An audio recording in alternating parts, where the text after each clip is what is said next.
Summer routines live or die by how easy they are. And honestly, if something takes too much effort, I'm out. That's why Groons is my go-to. It's my one daily pack of gummies covering my greens, vitamins, and minerals. Plus, it has 6 grams of prebiotic fiber, which is more than 2 cups of broccoli. No mixing powders, no giant pills, no hassle. I just rip open the pack and I'm done. They taste good and they make it easy to stay on top of my health, even when life gets busy. Save up to 52% with the code PODCAST at Groons.co. That's code PODCAST at GRUNS.co.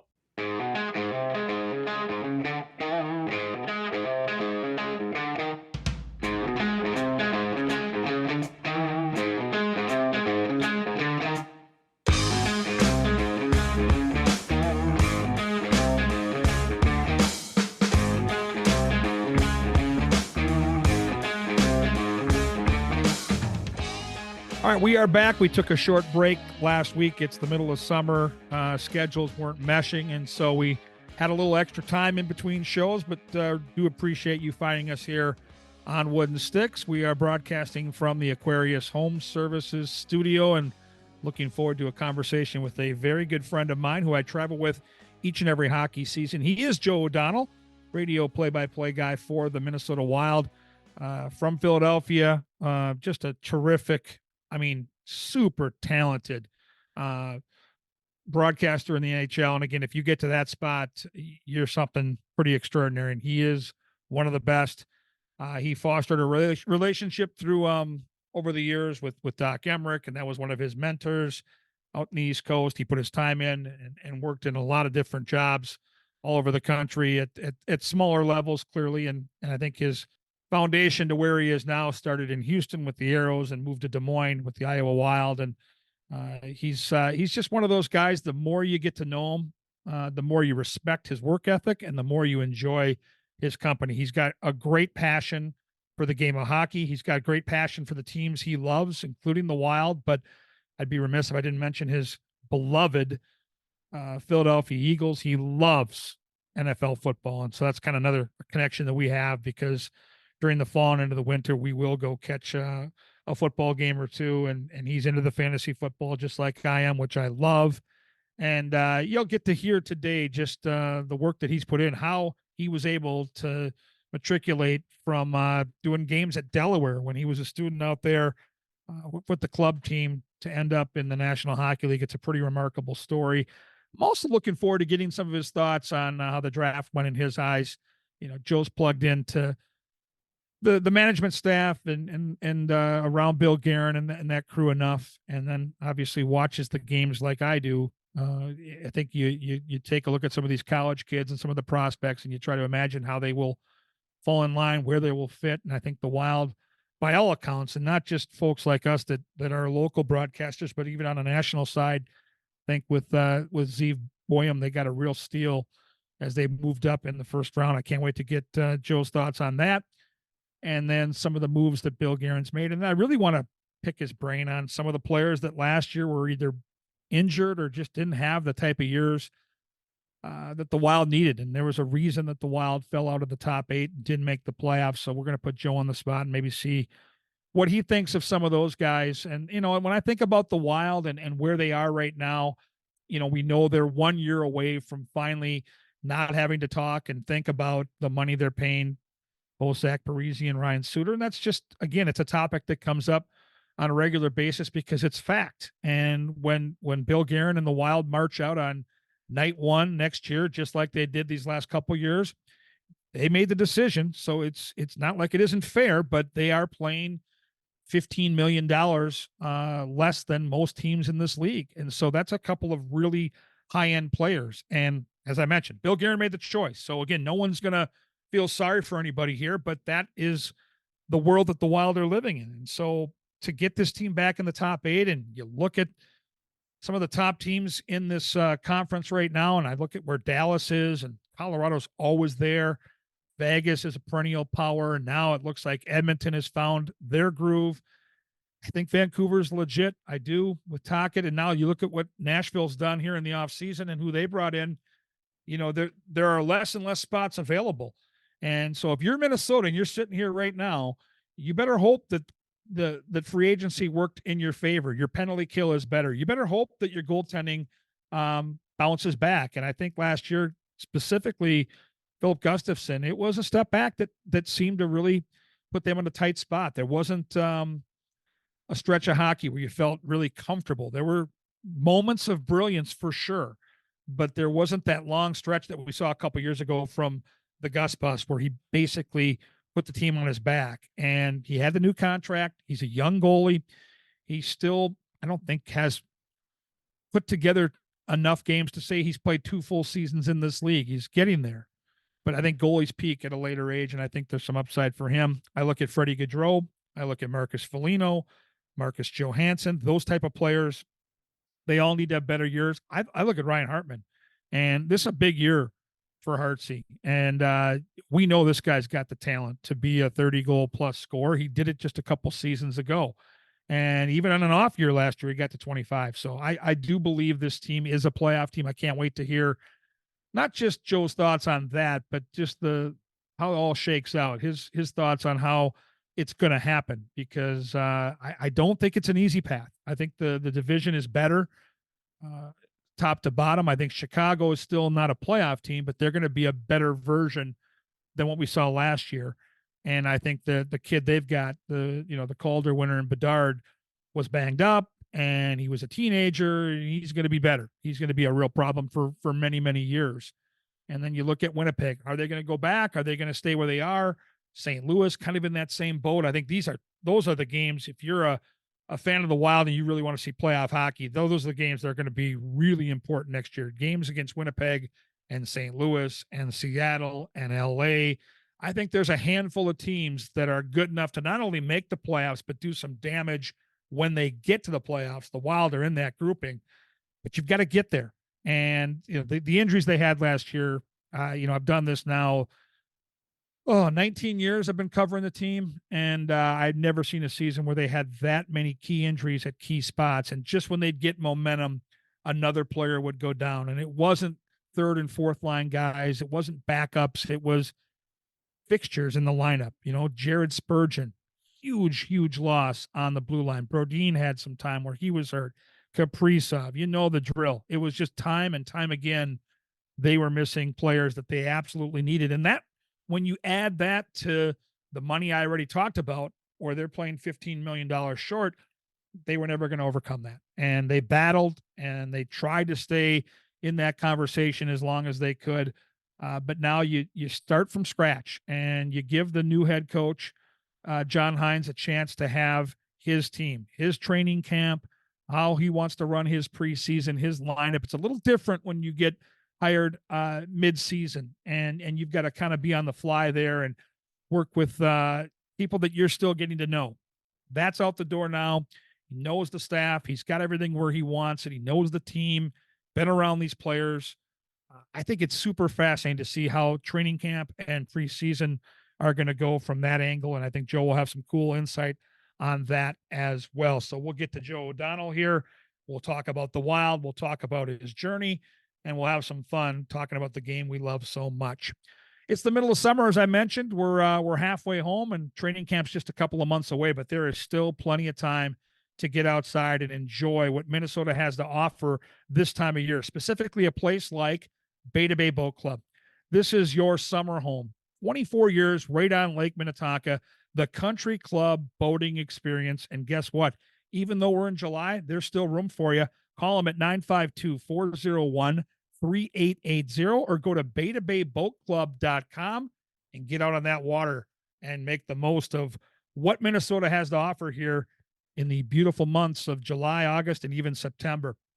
The other folks I want to talk about, and I want to thank my main man, John Schweitz, dear friend of mine, and that is, of course, the folks from the Freemasons. When you hear that, you might think of the secret handshakes or the unusual hats, and of course, those awesome pancake breakfasts. Oh, yeah. But Minnesota Masonic Charities would prefer that you think about the work they do here in our community. Places like the Masonic Cancer Center at the U of M, or the Masonic Children's Hospital, and the Masonic Home over in Bloomington. They're just a few examples of important work that Freemasons support in the state of Minnesota. As part of the largest fraternal organization in the world, Masons have consistently answered the call when it comes to charitable needs. So happy that John Schweitz and Minnesota Masonic Charities has chosen Wooden Sticks to help spread the word Look forward to more great stuff from them throughout the summer and into the fall. When we come back here on Wooden Sticks, we will be joined by the radio voice of the Minnesota Wild, Joe O'Donnell.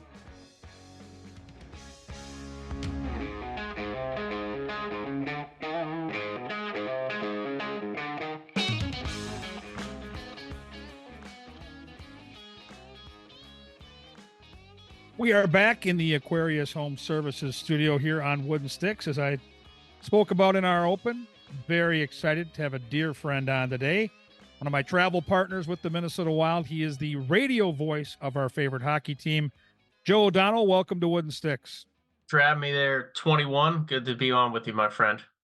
Well, let's get caught up here. Summertime, we don't have as regular a conversation on our hockey club and we micromanage the standings, the health of the team, the direction of the team. And you and I sit in the back of the airplane and the team bus, and we break it all down day by day.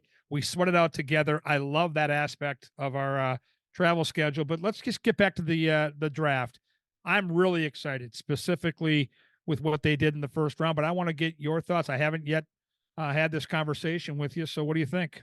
I think it's outstanding to get a kid like Zeev Buium in the first round there. He seemed like a guy that the Wild were sort of surprised to get. I chatted with one of the Wild's assistant GMs, Matt Sills, just last week, and they're thrilled to get him. In large part, look, the offensive numbers are eye-popping, right? 50 points at the college level for a defenseman. I don't care how old the kid is, but to do it like he did as such a young player is remarkable. But it's the winning pedigree and the IQ and just like being a good hockey player, all-around hockey player. I think the Wild were surprised that he sort of fell into their lap, and I think they're glad to get him. And maybe after one more year at college, you might see this kid. Yeah, so many times when the Wild finish up a draft, we're trying to project what players that are over in Europe are going to be able to do in that transition to hockey in North America. But the beauty of this pick with Buium is we got to watch him. We watched Denver last year during the college hockey season. We watched them in their tournament playoff at the Xcel Energy Center. We got to see them again in the Frozen Four. And I think what excites most of us that cover the team is we've watched a player like Brock Faber, who was a standout on a top-ranked Division I hockey team on the blue line, make that transition. And Faber looks like, he could be a top 4 defenseman, if not maybe a top pair defenseman in this league for the next 10 or 15 years. And to be honest, this kid, Zeev Buium, might be even a little more dynamic at the college level. You mentioned it, just a freshman, 50 points, national championship. This is exciting for me to think that these two guys could be on the same blue line for what could be a decade and a half for this hockey club. Agreed. I don't want to throw cold water on that though, Kevin, but like Carson Lambos, remember just a couple of years ago was like, wow, here's a future NHL defenseman. And then he had a rough first American Hockey League season by all accounts. Maybe some of that's not the fault of his own, right? It's circumstance. They had a rough year down there. They didn't have a lot of veteran defense to help mentor a youngster like Lambos. But I think you're right to your initial point. Like, it's hard to project out at times where somebody might be a few years from now, right? You're taking some of these kids at 17, 18 years old. What do they look like at 24, 25, 26? But that firsthand account of Denver season on a couple levels there on the biggest stage to watch this kid play for Team USA on international competition. Speaking of Buium, I think that you're going to see a quicker transition, I believe, to the NHL than maybe some first round picks, maybe some prospects that just don't ever pan out. Like, I fully expect this kid to be what the Wild think he's going to be. It's just so hard sometimes. You look and you're like, man, the prospect pool's so deep, and then maybe one or two guys pan out. So that's just sort of fish in a barrel with hockey and drafting. You better have a deep prospect pool like the Wild think they do, because sometimes, the 4 or 5 kids you think are can't miss, maybe 2 only pan out.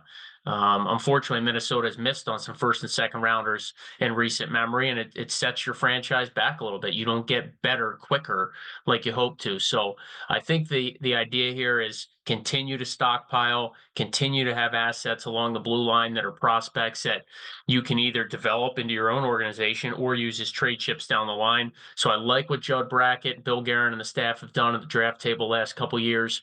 Again, I think it's a numbers game. The more you have, the better chance you have of some of these kids hitting and eventually helping your NHL team. The other big move we've seen here in the last couple of weeks for Bill Guerin and his staff was the signing of Yakov Trenin, a real nice, I think, grindy type of Marcus Foligno player from the Nashville Predators. What do you think of him, and how do you think he'll mesh with the roster as it's assembled right now? I got a couple of thoughts on that. First off, I saw this kid play a bunch in Milwaukee, the American Hockey League, a number of years back. Um, so I have a pretty good understanding what type of player he is. I like the addition. You know, Bill Guerin has talked openly about it with the media in the last couple of weeks, really since the season ended, on how to rebuild this team, get it back to a 100-point playoff team. Some of it's going to be in-house, right? Guys need to have better seasons, and some of it's going to be we need to be harder to play against. And when you think of guys that are a pain in the rear end to play against, Hmm. Trenton comes to mind.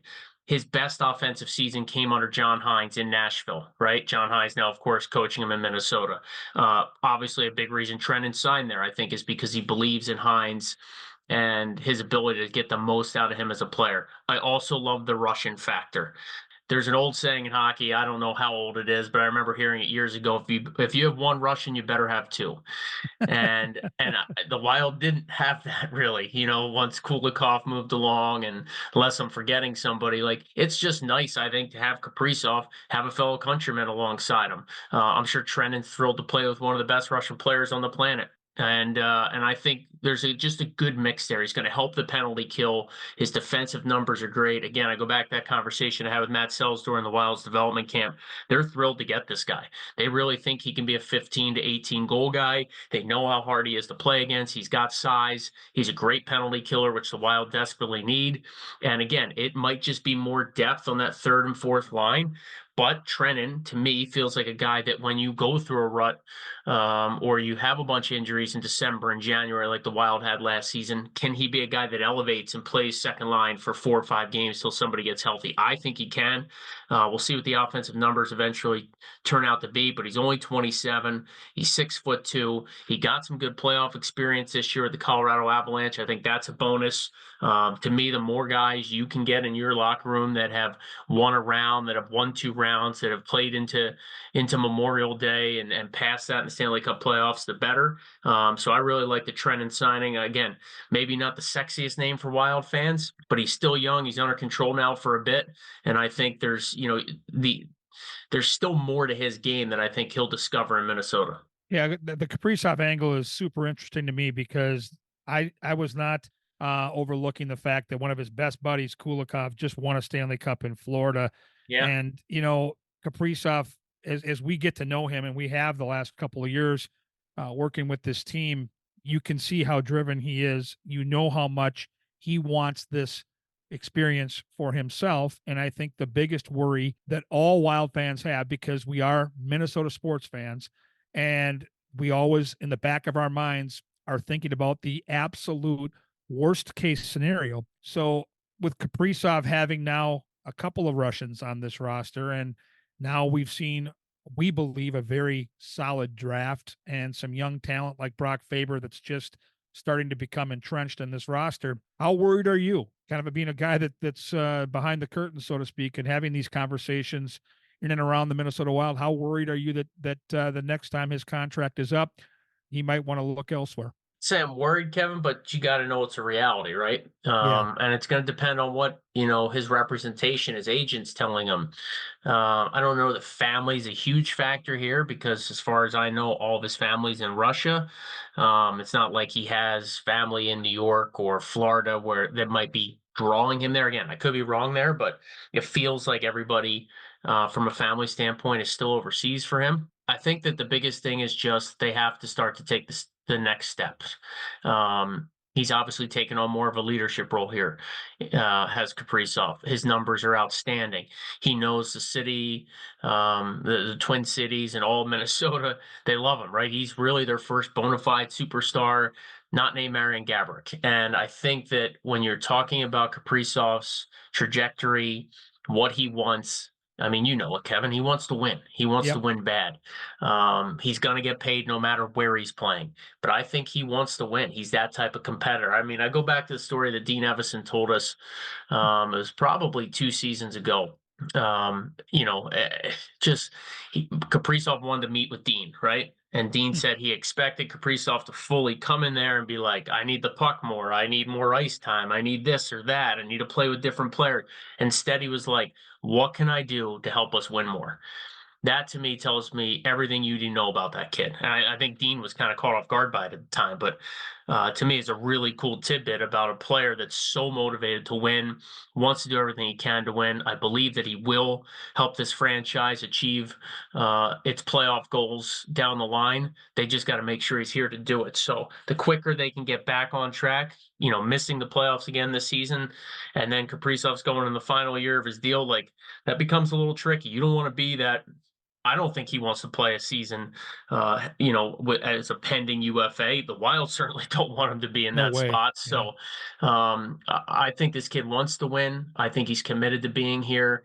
I think organizationally, I can't see Bill Guerin letting him slip away. But they have to certainly have a big season for not only themselves to get back on track, the veteran players nearing the end of their career that want to win, but also the future Kaprizov, in large part, I believe, will be determined by how much they win this upcoming season and then the following year. Okay, this is my final question on the Wild. Then we're going to get into your really cool journey to where you are now as one of only 30 radio play-by-play guys in the National Hockey League. It's a fascinating journey, and that's a big part of the reason we got you here on Wooden Sticks. But if I'm going to take all the guys last year, that whether it was injuries or they just struggled and didn't have their prototypical season, if I put all of them in a starting gate and we ran a horse race, so I'll talk about Marcus Johansson in the starting gate, Philip Gustafson. I'll put Spurgeon in there. I'll put Foligno in there. I'll put Freddie Gaudreau in there. I'll put Ryan Hartman in there. So roughly 7 guys. They're in the starting gate. They're going to run their race. This next season is that race. Which player jumps up and has the biggest rebound season of the players I just mentioned? And we hope as guys that cover the club and certainly all the fans hope that they all have bounce back seasons. That's just not the reality of it. Which one has the biggest? Oh, you're right. I fully agree. Like, as you were starting to phrase the question, I'm like, can the answer be all of them? Because you need all of them, right? They have to get back to the form that their track record shows they have. Personally, I hope Freddie Gaudreau has a bounce back season because and I know he's just such a great human. Yes. He had such a remarkable season the year before, from the league leading shootout goals to the career high 19 goals. Like, he's probably more of a 15 goal guy, but he can be such a good player defensively on the PK, Swiss Army knife type of guy. So personally, I hope he rebounds. But I think ultimately, if you're looking at who's most important to this team winning, it's got to be Philip Gustafson. And that's not a knock on Jared Spurgeon or Marcus Foligno or Marcus Johansson, because the Wild certainly are going to need all those guys in the secondary scoring. But if Philip Gustafson rounds back into a 912, 914 save percentage guy as opposed to 899, I'm not even saying he's got to be at like 930 like he was a couple of years back, the 22-23 season. I'm saying I think the league average this year was right around top end teams are probably 910, and I think the league average was probably 905 or 900. Like, if Gustafson can be in that 910, 912 range, save percentage wise, the Wild are going to be a playoff team because you know what you're going to get from Flower. Yes, for Volstead, a bit of a wild card, but certainly can give you some starts this year. But if they get better goaltending, I think this team's a playoff team again. Now, I think it comes down to that. So if you're talking about who's most important to making the playoffs and getting back where they want to be, it's got to start net.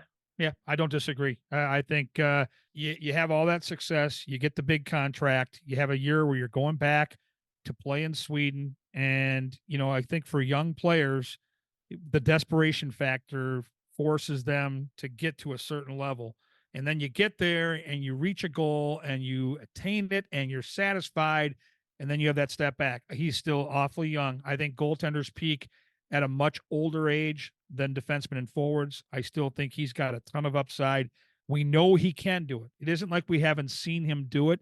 And I'm with you. If this team is going to be a playoff team, there just isn't room for error in the Western Conference. You cannot have a team goals against below average this year if you think you're going to make the top 8. And Joe, before we finish this, just thinking out loud as I'm kind of going through Gustafson and where they land, if you look at what Nashville did and bringing in 2 bona fide 40-goal scorers in Marcia Show and Stamkos, to me, I'd be floored if they didn't make the playoffs. I feel the same way about Dallas.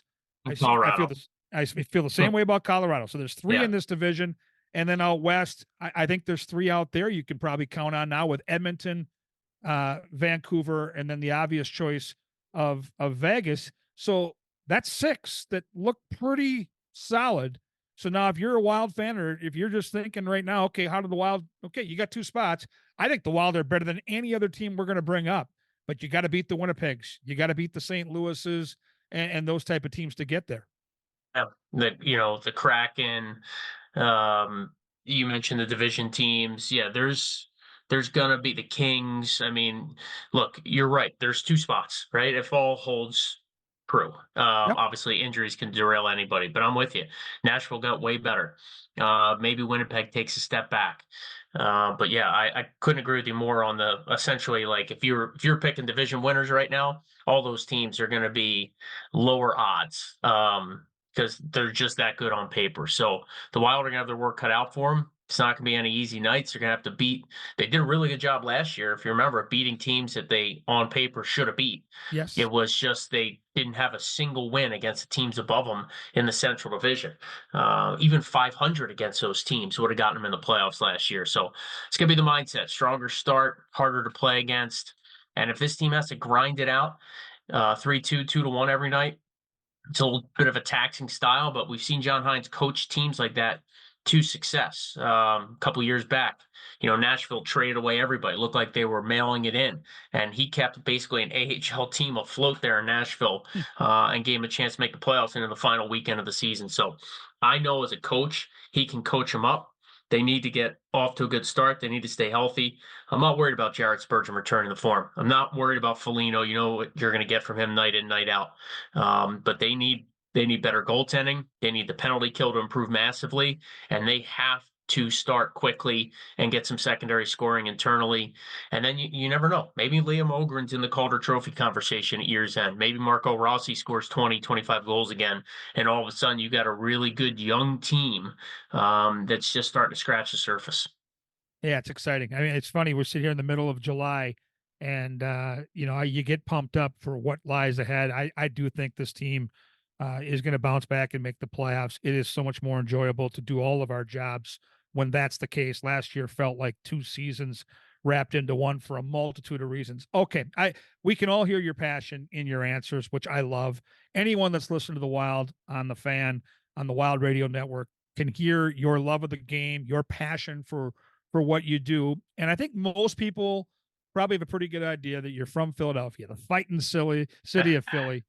But take us back to when you were just a little guy. Where did the love of hockey come from? What drew you to the game back in the day? Great question, because my dad never played. He was a hockey fan. He was a Flyers fan, a Broad Street Bullies fan. So he was a fan of the game. We used to go to games at the Spectrum as I was a kid. Oddly enough, I didn't grow up a Flyers fan. I had this obsession with Patrick Waugh. I had a signed picture from him. My uncle was a head chef at a hotel in Philly, where the visiting teams used to stay. And he got me this signed picture of Patrick Waugh. It's still in my parents' house in my bedroom to this day. It's like black and white. I mean, it's awesome, right? So for some reason, I just became a Patrick Waugh fan. I love watching the Canadians. Then he got traded to the Avs. So I've been a lifelong hockey fan, just through the love of the game, playing roller hockey, playing NHL 94 on the Sega Genesis. I can remember watching games at a young age and trying to emulate, like most kids, what you're seeing out there in the 90s. And then at some point I just realized, like, I was a huge fan of Sports Center as a kid. Like, I can remember getting up early just to watch the morning Sports Center, Dan Patrick, Keith Olbermann days. And at some point I just knew, like, I started playing ice hockey about 7th grade or so, like equipment, club hockey, JV, varsity. I wasn't very good. Like, I grinded out. Stats might say I was decent, but we're talking about like low level suburbs of Philadelphia hockey. I was going nowhere. So I was like, you know what? Maybe I want to try this broadcasting thing. So I went to the University of Delaware, and as a freshman, I went to their orientation. Like they have for all students, and they got the tables there for the different clubs and groups and sports and whatever. And I found the radio station table, and I went right up to them, and I was like, I want to call hockey games, and they were legit like, show up on Friday night. So I got on my bike and I rode to the rink that night, and I just kind of watched. I eventually took the radio station test to get like, approved to go on air. Started doing some broadcast, more color analyst stuff because I had to wait for other guys to graduate that were ahead of me.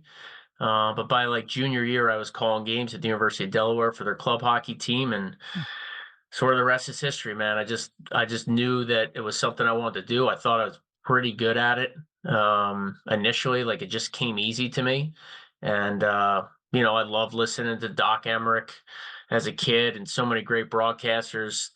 To be honest, just blessed in Philadelphia. So many great broadcasters have come through there, whether it was Gene Hart, Harry Callis, the longtime Phillies broadcaster.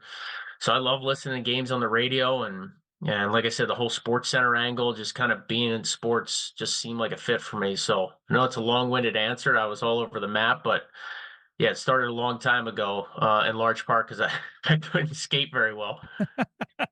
Well, and I think young people out there, especially now with social media, they hear clips, they see highlights, and they dream of one day doing what you're doing. And it's not. I just think people need to understand that there's a process to getting to the National Hockey League. You don't just find a program at your particular college, whether it's Delaware, St. Thomas, or any college beyond throughout the states. But there, for you, that process took you to what you call the jungle. And I love when you talk about your days in the American League, and it is. I think it's referred to by anybody that's been in the league as the jungle because of the grind that it provides. But this, Joe, was kind of the foundation to you being a National Hockey League play-by-play guy.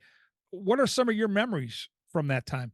Probably even predates that. Like the ECHL taught me a lot. I got the job in Boise, Idaho, with the Idaho Steelheads, so the AA ECHL league in March of 2005. At the time, I was collecting bills on the phone. Like I was a telephone tough guy.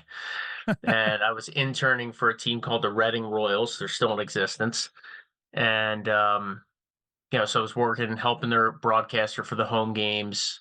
I drive up to Reading like an hour from where I lived. I'd work the game. I'd drive back. But in March of 2005, I got a call from my boss there. He's like, hey, the Steelheads are looking for a broadcaster. Their guy quit, which, as you know, doesn't happen much in this industry, especially mid-season. So there's like 15 games left in the 2004-2005 season. And I got on a plane to Boise, Idaho, 6 days after I got a call saying they needed somebody and they want you to finish the year. I flew out to Boise. I didn't own a suit. I'd never traveled with the team. I'd done like a handful of ECHL games, just kind of filling in. Like I said, if there was a TV broadcast, I'd jump in and do radio. So I had a little bit of a demo tape, as we call it, but nothing substantial. And I finished that year in Boise. I did 3 more years. And I always kind of thought, like, if I spend 5 years in the ECHL and 5 in the American League, maybe I could be in the NHL in 10 years. It didn't work out like that. I spent damn near 15 in the American League alone. But Boise taught me a lot, Kevin, to be honest, because we had a great team president there, a guy by the name of Eric Trapp, who still runs the franchise. And he just taught me like the importance of doing everything. Like you got to provide value to an organization. So I was selling tickets, I was selling corporate advertising, I was helping with the PR stuff. And that just gives you a good base on like just how much you have to do if you want to make it. Yeah, it'd be nice for every kid out of college to jump right to the NHL, but that's just not the reality. You also got to get awfully lucky. Boise was a great town, like loved it there. I was fortunate to get the job then in Houston with the Arrows in 2008, Minnesota's farm team that eventually moved to Des Moines, and had to go down to Houston and spent 5 years there. Then moved with the franchise to Des Moines. Great city. We just loved it and really grew there as well. Another 8, 9 years, whatever. and then like super fortunate to just be with an organization where, they had an opening. Bob Kurtz was slowing down, was looking to take a step back a little bit, and I had put in my time enough, and I guess not ruffled any feathers where they were willing to give me a chance, do a few games. Gosh, what was that? Probably like the 1920 season, something like that, Yep. where I kind of got like a live demo, right? I got to go on the road, first 4 games of the year, work with Tom Reed, try not to screw it up, you know, and and from there I started to get a few more games the next year. The COVID season was obviously a little challenging. Did some games remotely with TR, from the bowels of XL Energy Center, and really, Bud, it was just bide my time. Keep working hard, keep trying to do the right thing. Got to know the folks in the hockey ops side pretty well for a number of years. And just again, like some days getting off the bus at 4 in the morning, you're wondering what you're doing with yourself after that many years. But it was just like, if I can stick with this thing, there was never any guarantee the Wild were going to just hand me the job, right? Like they could have opened it up when Bob eventually retired and had hundreds of demo tapes and resumes of very, very qualified and talented broadcasters. So I thank them for the opportunity. It was never going to be handed to me, but I just try to put myself in a spot where, I gave myself a good chance to land this job at some point, and it's been everything I could ask for. Well, I remember getting to know you in the last 5 years when you were still in Iowa working with the Wild down there. And, I remember one game when Dan Myers and I joined you in the booth in San Jose, and I just looked at, all the details to what you did, from making sure the buses were there at the hotel and at the rink and back and forth, the food, the actual hotel reservations, the flights. Some flights were commercial, some were charter. It was a mess. And oh, by the way, you're not only the play-by-play guy, you're the engineer, you're the analyst, you're the reporter, you're doing the interview with the coach. Like, how did you balance? I got stressed just thinking about it. How did you balance all those different jobs, knowing that at the end of the day, no matter what, when you hit the air and they drop the puck, you need to be at your very best if you were going to progress and get a job at the NHL level? And some days in the American League, if I'm being honest, and even the ECHL, you wonder who's listening. You know what I mean? Like it's parents, it's friends and family, it's the odd fan, the super fans. I know I'd hear from them on Twitter, but like there's some days where you're just like, is there anybody out there? You're there in the American League. At the minor league level, you'll do a school day game at 10:30 a.m. on a Thursday in Milwaukee. It's just a weird environment to broadcast, and you're like, is anybody tuned in right now? Like, so you have to kind of get through that part of it a little bit too. Is like you're doing all this work. Yeah, you're doing it for yourself in a lot of ways too, right? Because you have pride in what you do. But I kind of learned that I had my rhythm for as far as preparation, my system, and all that stuff, and that never deviated. Like I never wanted to go on the air. I still don't, where I don't feel like I did everything on my checklist, so to speak. Right, like my daily. I'm not going on air till all this stuff is done, and I try to never ever break that. No matter how difficult it was, didn't matter if I was going on the air in 3 minutes. If I had something to finish prep wise or just make myself feel like I did everything, I'll do it, and I'll still do it to this day. But I learned that you have to, like, the broadcasting was the last part of my job ultimately. When I took over the team services stuff that you spoke of, doing all the flight logistics and the day-to-day calendar and helping book ice times and stuff for the equipment guys and the trainers and tickets for players. If trying to think of a name that you would know, but like if Matt Barkowski's parents were coming to town, they needed a hotel room, like he'd be coming to me for that. Per diem for the guys on the road. We're trading for a player. Where's he going to stay when he gets there? Helping him with a rental car, all that stuff. That was more important because ultimately that's what hockey ops cares about the most. And organizationally, the broadcast is sort of seen as like a last ditch thing. And that's not a knock. That's the reality of that job that I took on. And I was still doing corporate sales at the time as well, both trade and cash deals for the organization to generate revenue and to make things easier on the players. Like I said, hotel rooms, apartment trades, all that stuff. So to me, the broadcast had to take a back seat to that stuff, because if that if those things aren't handled, if the bus isn't on time because I was too busy worried about what the second intermission sounded like, what do you think matters more to the coach and the GM and the Right. players, right? So um, the broadcast stuff, like I just got into a groove where I knew what I needed to do to get ready. Once I absorbed all the team travel stuff and got a handle on that, and you start making contacts around the league, that stuff kind of goes smoothly. But there was really never a day where my phone couldn't be off.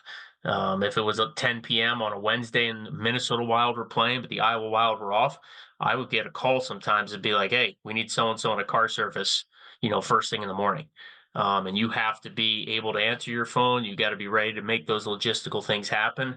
And again, you let somebody down, you're not just letting your job kind of slip through the cracks. Like that player's got to be there to play in a game.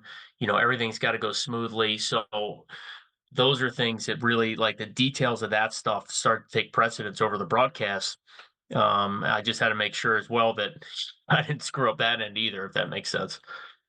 Yeah, it makes total sense. And clearly there's dozens of stories you could go to, but let's stick with just one story from your time in the jungle, where whether it was a hotel situation, restaurant, locker room, something that's, I don't want to say family friendly because I don't think a lot of kids are listening to this, but within the realm of good taste. I'd love to hear one of your favorite kerfuffles from your time trying to keep all, it's like herding cats, right? Trying to keep Yeah. all of that together and going in the right direction. Maybe a day or a night where it didn't go quite as you planned. Well, there was time and gosh, there's about 1,000 I could think of, and I'd like to think I did a pretty good job. But there was a time we were in San Jose, and we were staying out in Fremont, California, because it was way cheaper, right? As you guys and the Yeah. listeners know, like you get into anywhere near San Jose, and it's $400 a night for a hotel. So we were staying off the beaten path a little bit to keep costs down in a town called Fremont. And I don't know, we were just at a Marriott property, very nice place. I was running on the treadmill and our equipment staff came in and they're like, "Hey, they're telling us that we checked out today, that like we don't have our rooms." And I'm like, "Huh?" So I quick, like while I'm on, like literally on the treadmill, I bring up my phone, I find the contract, and I'm like, "Oh my God, I gave them the wrong dates." And they had us checking out of the hotel, and we were still supposed to play a game in San Jose, I guess the next day. That was just like a day off in between games.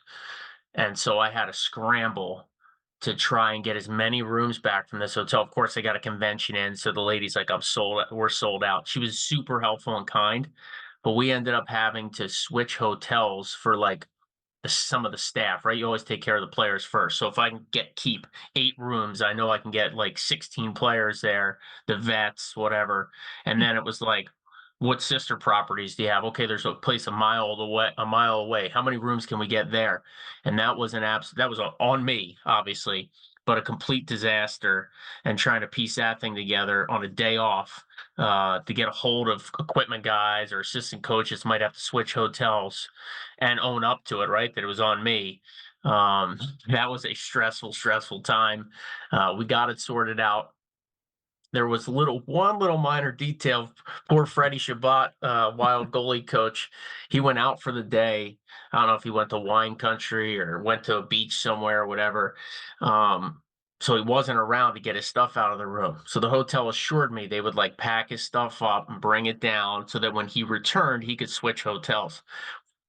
They took all of his stuff, Gord, and they just like chucked it in a laundry basket, like one of those big rolling carts, Yes. and just like wheeled it down to the lobby area. So poor Freddie Shabbat comes back from a day off relaxation, and his stuff is just yard sailed in this rolling bin. I mean, it couldn't have happened to a better guy, to be honest, but Oh, that's the look one on quick his one. face had to Oh be my God, priceless. it was priceless. And you know what? Every I felt terrible, partially.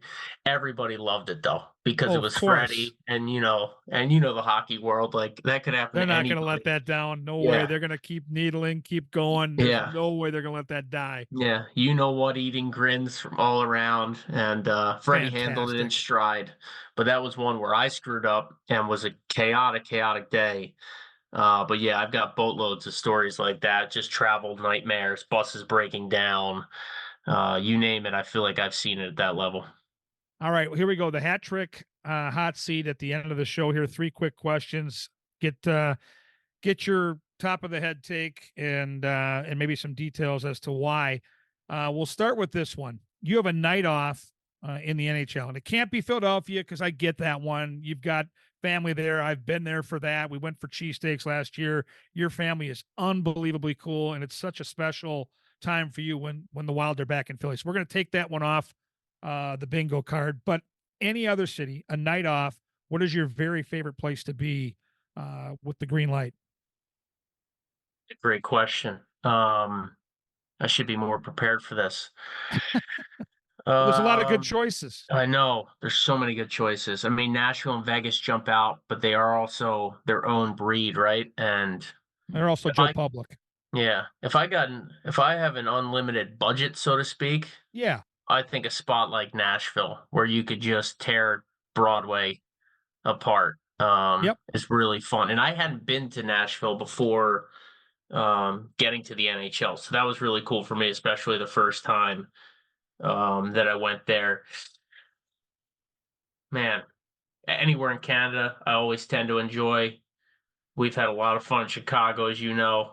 Yes. Yeah. But see, and you guys give me a hard time about this, Gorg, but because I've been in mostly the minors for so long, I've just crossed paths with a lot of people that have now made their way to the NHL. You have somebody in every single city, dude. Yeah, yeah. So that's why, like, sometimes it's like, even for me, just going to Winnipeg, you guys hate Winnipeg, but like, I got a buddy there, so Winnipeg to me is great.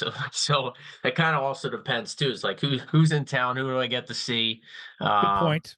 But you know me, I always like to make time for those that either cross paths with or worked with, and I just think that's important to keep in touch with folks that you've known over the years. I know you pretty well, and I kind of figured those would be some of your answers. This one I don't know, and take the X out of the equation, so it can't be St. Paul. Your favorite rink to sit down and call a game from? I don't know the answer to this question, and I'm fascinated by the why to this answer for you. I think it's LA. LA wow, just I never would have guessed that. LA has a great perch in large part because Bob Miller, their longtime ex-broadcaster, made sure he was involved in the details there. You know, a lot of times the TV crew gets put, folks might not know this, at a lower spot. And the radio guys are way up top in the old press box. So that can also, like, Edmonton is atrocious for us from a broadcast standpoint. The arena is spectacular. The atmosphere is second to none. But like, it's like seeing ants down there on the ice. I also enjoy Detroit a lot for a lot of reasons, including the spread there. Oh, they got a great as spread. as you would call it, the mess hall. Yes. But Detroit also has a great setup. Like, all I look for in a booth is good sight line, the ability to like space out a little bit so I'm not sitting on top or next to Tom Reed. The engineer's not encroaching on us. And I just want an engineer that's able to navigate things where I don't have any issues with how it's sounding in my headphones, because you have a certain way you want to hear it, right? Like ice sounds, PA mics are all dialed in, like all that stuff. To me, if there's a good mix, good engineer, good sight line, and we got room to work, you can put me on Mars to call a game, dude, and I'd be just fine. I love it. Okay, final one for that to complete the hat trick. And this one will be off the hockey topic. And I don't know the answer to this one either. The very first concert that Joe O'Donnell attended, where was the concert and who did you see? I'm pretty sure it was a festival in Camden, New Jersey in like around 95 or so. There were a bunch of them at the time. It was like the old original Lollapalooza.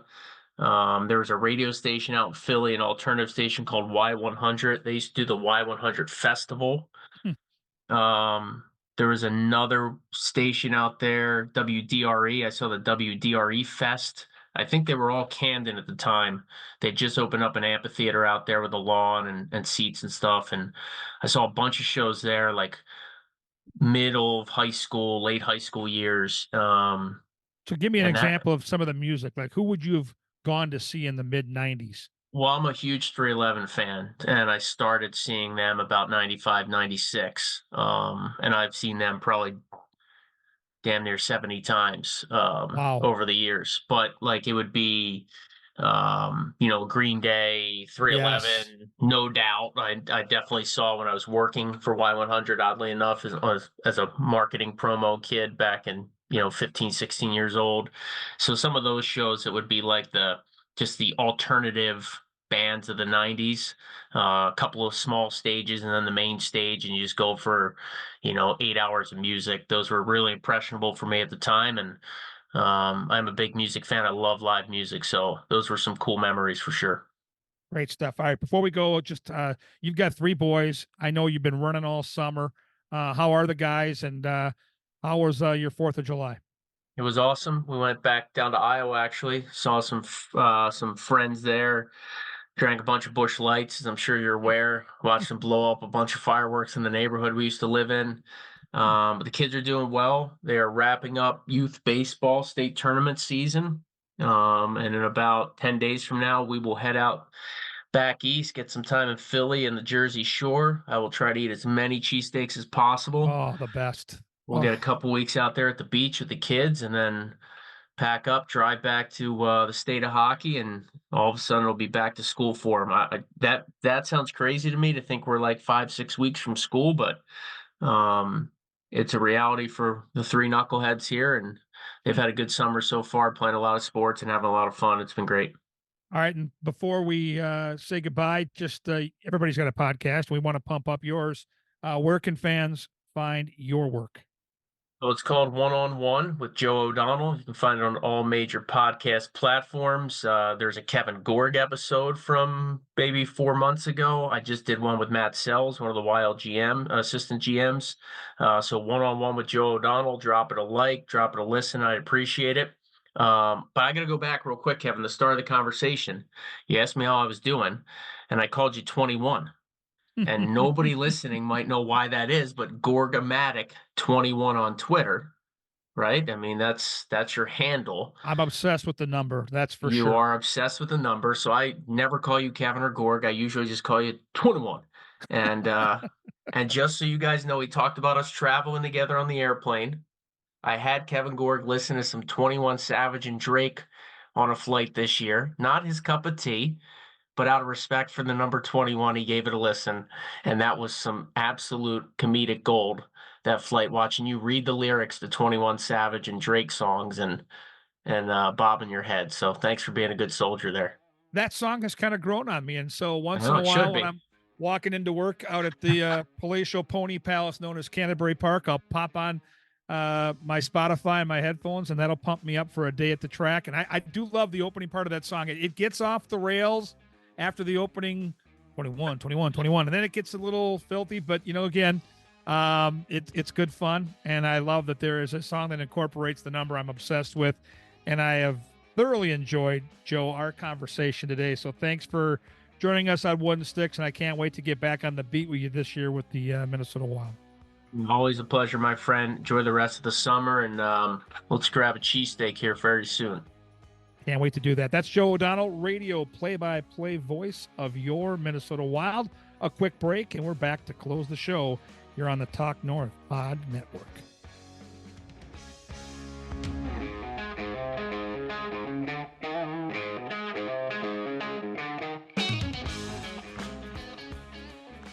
And we're back here in the Aquarius Home Services studio, and that was a fun conversation. Boy, the thing I enjoy most about doing this show, and people always, why'd you, the name Wooden Sticks, what's that all about? Well, most of the people that we have on this show came to the hockey decades ago and fell in love with the game like I did. And most of us that are of a certain age played with wooden sticks. And I think of Joe starting hockey as a 7th grader. So he got a late start. Again, Minnesota and Philadelphia are worlds apart when it comes to youth hockey and the opportunities that kids might have. And yes, the Flyers have been a phenomenal organization going back to when I was just a kid. And I remember the Broad Street Bullies and Bobby Clark and Bill Barber and Bernie Parent and all that good stuff.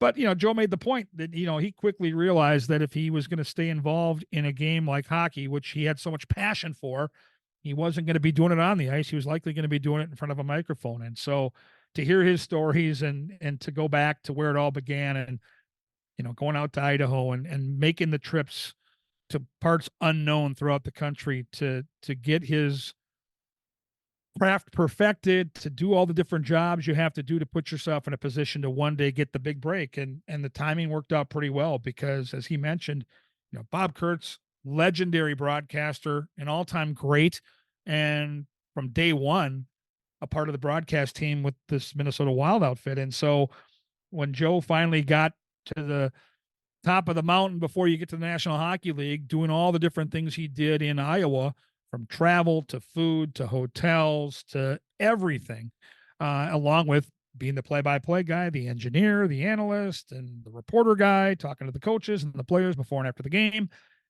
He did a pretty damn good job on the radio. And when that opportunity came to him, he made the most of it. And he's really, really good. I love listening, because of social media now, you get to hear back some of the highlights from the radio broadcast, because most nights I'm right there working with him. There are occasionally nationally televised games, and I make a point if I'm around town and running some errands to turn the radio on and get a taste of their broadcast, because I love so much and think he does such an awesome job. But you get to hear through social media some of the great goal calls, and I just think you can feel the energy that he brings every single night because he loves it so much. And that's what I respect the most. He's a real pro, and I watch him do the prep work. I mean, this guy puts in hours upon hours in every single situation, every game, all 82. He's ready to roll because of the stuff he does behind the scenes. And so just a great dude. And I think that came out today along the way in the show, and really looking forward to getting back on the road with Joe, because he's one of my travel partners, and we'll catch dinner. We'll catch some football. Once in a while, I'll take him to the movie theater, but normally he's the guy that says he'd love to come, but he's headed to the bar, and I get that. He's a lot younger than I am. But Joe O'Donnell today on Wooden Sticks, and more great shows to come. Really appreciate you listening. If you've got any questions about maybe some recommendations, who you want to hear from, not just this summer, but into the hockey season, ping me on X or Twitter, whatever you want to call it, at Gorgamatic21. And of course, if you want to be a part of the show, or if you've got somebody that wants to amplify their business and really pump things up around here, Karen Cleary can get that done, folks. K Cleary at talknorth.com. KCLEARY at talknorth.com. You can be right here with us on Wooden Sticks. I'm Kevin Gorg. We want to thank Joe O'Donnell for his great work. And thank you, the listener, for tuning in. You found Wooden Sticks right here on the Talk North Podcast Network.